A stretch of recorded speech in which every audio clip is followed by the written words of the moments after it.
జనగామ జిల్లా station Ghanapur division కేంద్రంలోని yes convention లో ఏర్పాటు చేసిన జై బాపు జై భీమ్ జై సంవిధాన్ కార్యక్రమంలో ఎమ్మెల్యే కడియం శ్రీహరి, వరంగల్ ఎంపీ కడియం కావ్య పాల్గొన్నారు.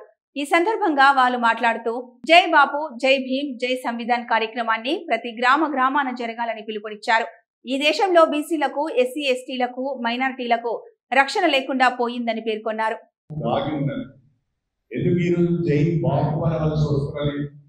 బాపు ఎవరికి తెలియదు, మహాత్మా గాంధీ ఎవరికి తెలియదు. భారతదేశానికి స్వాతంత్రం తీసుకొచ్చిన మహనీయుడు మహాత్మా గాంధీ గారు. ఆంగ్లేయులకు వ్యతిరేకంగా సుదీర్ఘ కాలం పోరాటం చేసి అహింసా పద్ధతిలో ఆ ఉద్యమాన్ని నడిపి భారతదేశానికి స్వాతంత్రం అందించిన గొప్ప వ్యక్తి మన మహాత్మా గాంధీ. అందుకే మనము బాపు అని సంబోధిస్తున్నాము. కానీ ఆ బాపుని ఈ రోజున్న పాలకులు మర్చిపోతున్నారు. భారతదేశానికి స్వాతంత్రం తీసుకొచ్చిన బాపును మర్చిపోతున్నారు. మహాత్మా గాంధీని చంపిన గాడ్సేల పాలన ఈ రోజు నడుపుతున్నది భారతదేశంలో.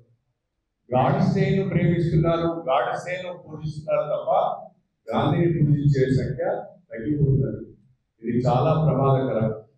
అహింసా పద్ధతిలో స్వాతంత్రం తెచ్చిన మహాత్మా గాంధీని మర్చిపోతున్నాం. హింసా పద్ధతులు అవలంబించిన గాడ్సేను మనము పొగడము లేకుంటే పూజలు చేసే కానీ కూడా వెళ్తున్న సంస్కృతిని మనం చూస్తున్నాం. ఇది చాలా ప్రమాదకరం. అందుకనే బాపు గురించి మళ్ళా ఈ జనరేషన్ కు బాపు గురించి మళ్ళీ మనం చెప్పుకోవాల్సిన అవసరం లేదు. బాపు వల్లనే మనకు స్వాతంత్రం వచ్చింది. అహింసా పద్ధతిలో బాపు పోరాటం చేశాడు. ఆంగ్లేయులకు వ్యతిరేకంగా భారతీయులందరినీ సమన్వయపరిచి ఉద్యమం చేశాడు.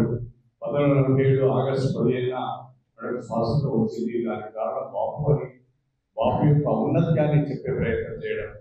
కాంగ్రెస్ పార్టీకి బాపును మన మనిషిగా, మన వ్యక్తిగా మనము ప్రొజెక్ట్ చేసే ప్రయత్నం, ప్రజల ముందుకు తీసుకువెళ్ళే ప్రయత్నం చేయాలని చెప్పి నేను మీ అందరికీ కోరుకుంటున్నాను. మనకి స్వాతంత్రం వచ్చింది 1947లో కాదు, మొన్న రామ మందిరం నిర్మించిన రోజు అని చెప్పాడు. అంటే అట్లాంటి మాటలు ఇంత గొప్ప భారతదేశంలో ఎన్నో మంది, ఎన్నో లక్షల మంది, ఎన్నో వేల మంది ప్రాణాలు కోల్పోయి ఫ్రీడమ్ ఫైటర్స్ జీవితాలన్నీ కూడా పణంగా పెట్టి వాళ్ళకంటూ ఒక ప్రత్యేకంగా ఒక జీవితం లేకుండా దేశం కోసమే జీవితాన్ని అర్పించిన వాళ్ళందరినీ అవమానించినట్టే. కేవలం రామ మందిరం నిర్మించడం అంటే మనందరికీ కూడా అంతే భక్తి ఉంది. కానీ స్వాతంత్రం దేశానికి వచ్చింది ఆ రోజు మాత్రమే అని చెప్పడం మాత్రం నిజంగా అసలు దేశంలో ఉన్న ప్రతి ఒక్క దేశభక్తి ఉన్న ప్రతి ఒక్క వ్యక్తిని అవమానించినట్టే. అట్లాంటి వ్యక్తులను చేరదీసి ఆర్ఎస్ఎస్, సంఘ్ పరివార్, బీజేపీ కలిసికట్టుగా భారతదేశాన్ని విడదీసి పాలించాలి, విభజించి పాలించాలి. అసలు ఎస్సీలొద్దు, ఎస్టీలొద్దు, క్రిస్టియన్స్ వద్దు, మైనారిటీస్ వద్దు, మహిళలొద్దు, అందరినీ అనగదొక్కి వారి సమాధుల మీద మనం నిలబడి మన జెండాను ఎగరవేయాలన్న దురుద్దేశంతో ప్రతిరోజు ఒక్కొక్క విషయాన్ని నేను పార్లమెంట్ సాక్షిగా చూస్తున్నాం. భారతదేశ ప్రజలందరూ అనుకున్నారేమో చలిమంట వేసుకున్నాం మేము బీజేపీని గెలిపించుకొని అని.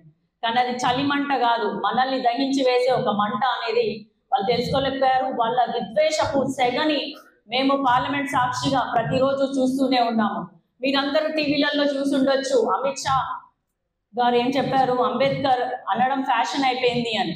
కానీ కల్లారా అక్కడ కూర్చోనుండి అంబేద్కర్ దయ వల్లనే, ఒక దళిత మహిళగా అంబేద్కర్ దయ వల్లనే పార్లమెంట్లో అడుగుపెట్టిన నేను ఆ మాటలు విన్నప్పుడు నా మనసు చాలా బాధపడింది.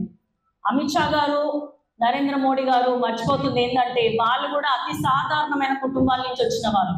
అట్లాంటి వాళ్ళు కూడా పార్లమెంట్లో అడుగుపెట్టి రాజ్యాంగాన్ని అవమానిస్తున్నారంటే వాళ్ళు అన్నారు మాకు 400 సీట్లు వస్తాయని.